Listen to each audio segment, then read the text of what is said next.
नमस्कार, मैं हूं मनोज भनू। आप देख रहे हैं इंडिया न्यूज़ का डिजिटल प्लेटफॉर्म। बात राजनीति की होगी। बात राजनीति की इसलिए होगी क्योंकि इस वक्त राजनीति को लेकर तापमान बढ़ा हुआ है।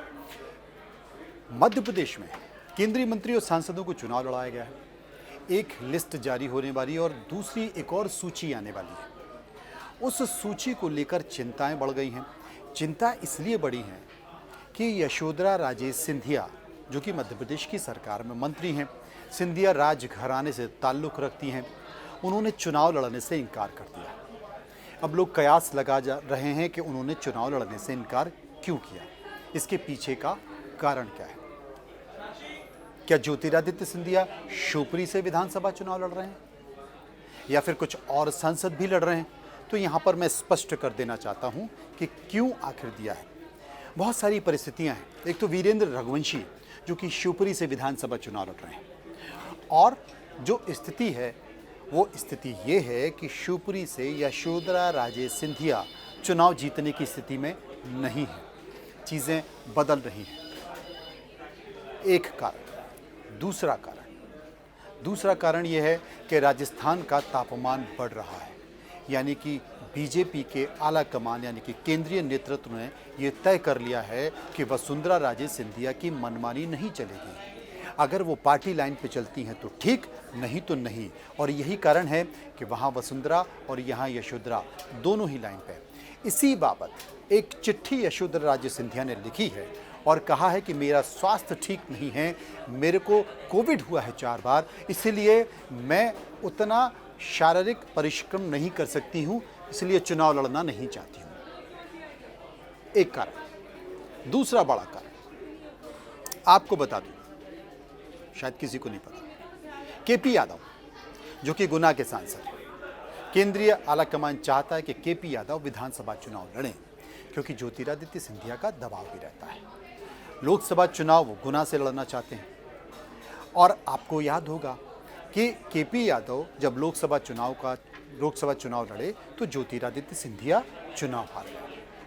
बाद में वो बीजेपी में शामिल हुए, आज वो केंद्रीय मंत्री हैं, लेकिन दोनों के बीच टशन चलती रहती है। एक दूसरे को लेकर स्वाभाविक तौर पर जो राजनीति में होता है, शह और मात का खेल होता रहता है।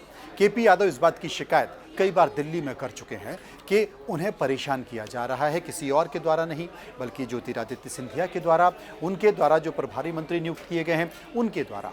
और प्रशासन भी उनकी नहीं सुनता है क्योंकि प्रशासन भी ज्योतिरादित्य सिंधिया की सुनता है। ज्योतिरादित्य सिंधिया इस बात को लेकर कई बार केंद्रीय आलाकमान से बोल चुके हैं कि मेरी साख और मेरे सम्मान में केपी यादव बार बार बट्टा लगाते रहते हैं, उन्हें समझाइए, ये सब नहीं चलेगा।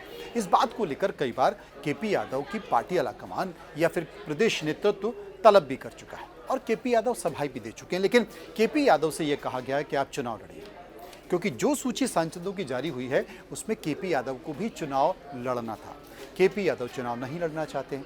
केपी यादव जानते हैं, या उनके जितने भी समर्थक हैं वो ये जानते हैं कि अगर आप चुनाव लड़े तो एक तो आपका कद छोटा हो जाएगा। दूसरी चीज़ है, उस तमाम समर्थक जानते हैं कि अगर विधानसभा चुनाव लड़े तो हो सकता है कि ज्योतिरादित्य सिंधिया हो या उनके समर्थक आपको चुनाव हरवा दें, क्योंकि चुनाव जितना छोटा उतना चुनाव खतरनाक।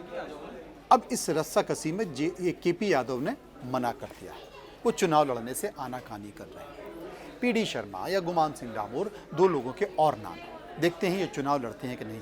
इसके अलावा ज्योतिरादित्य सिंधिया विधानसभा चुनाव नहीं लड़ेंगे। ज्योतिरादित्य सिंधिया के विधानसभा चुनाव लड़ने को लेकर जो कयास चल रहे हैं, चाहे वो ग्वालियर की सीट लश्कर पूर्व हो या फिर शिवपुरी हो, ज्योतिरादित्य सिंधिया विधानसभा चुनाव नहीं लड़ेंगे, ये स्पष्ट है। लेकिन जब लोकसभा चुनाव आएगा तो या तो गुना संसदीय क्षेत्र से या फिर शिवपुरी ग्वालियर संसदीय क्षेत्र से यशोधरा राजे सिंधिया लोकसभा चुनाव लड़ सकती हैं। पार्टी उन्हें लोकसभा का चुनाव लड़ा सकती है। इसलिए बड़ी ही संकेत के तौर पर राजनीति बहुत करती है। जो राजनीति दिखती है वो राजनीति होती नहीं है। यशोधरा राजे सिंधिया चुनाव नहीं लड़ रहे हैं, ये स्पष्ट हो गया। ज्योतिरादित्य सिंधिया विधानसभा चुनाव नहीं लड़ रहे हैं। जनाब, ये सियासत है, जो दिख रहा है वो होता नहीं है। और जो होता है वो दिखता नहीं है। मेरे साथ जुड़े रहिए, जो नहीं दिख रहा है वो आपको दिखाता रहूँगा। फिलहाल मनोज मनु को दीजिए इजाज़त, चलते रहिए इंडिया न्यूज़ के साथ। नमस्कार।